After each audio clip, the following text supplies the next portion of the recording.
சிவன் கையில் ஏந்தியிருக்கும் திரிசூலம் வெறும் ஆயுதம் மட்டுமல்ல, அது பிரபஞ்சத்தின் ஆழமான தத்துவங்களை உள்ளடக்கிய ஒரு புனித சின்னமாகும்.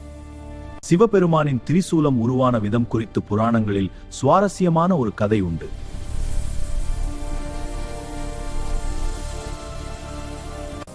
ஐயோ, சூரிய பகவானின் வெப்பத்தை தாங்க முடியவில்லை. மகளே, கலங்காதே, நான் அதை செதுக்கி எடுக்கிறேன். இந்தா, இப்போது சூரியனின் வெப்பம் குறைந்தது. நன்றி தந்தையே. அவ்வாறு செதுக்கப்பட்ட சூரியனின் தெய்வீக துகள்களைக் கொண்டு விஸ்வகர்மா 3 மகா சக்திகளை உருவாக்கினார். மனிதனின் குணங்களை திரிசூலம் கட்டுப்படுத்துகிறது. சத்துவ குணம் அமைதி மற்றும் நன்மை, ரஜோகுணம் வேகம் மற்றும் செயல்பாடு, தமோகுணம் சோம்பல் மற்றும் அறியாமை. சிவன் காலங்களை கடந்தவர் என்பதை இது குறிக்கிறது. இறந்த காலம்,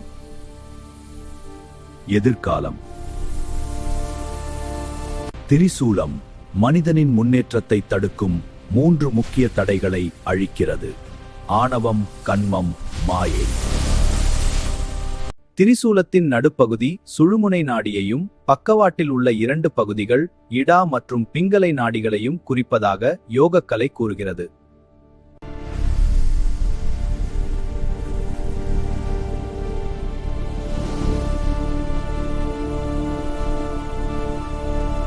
சிவன் திரிசூலத்தை ஏந்தியிருப்பது அவர் இந்த பிரபஞ்சத்தின் இயக்கத்தையும் சக்தியையும் தன் கட்டுப்பாட்டில் வைத்திருக்கிறார் என்பதை காட்டுகிறது.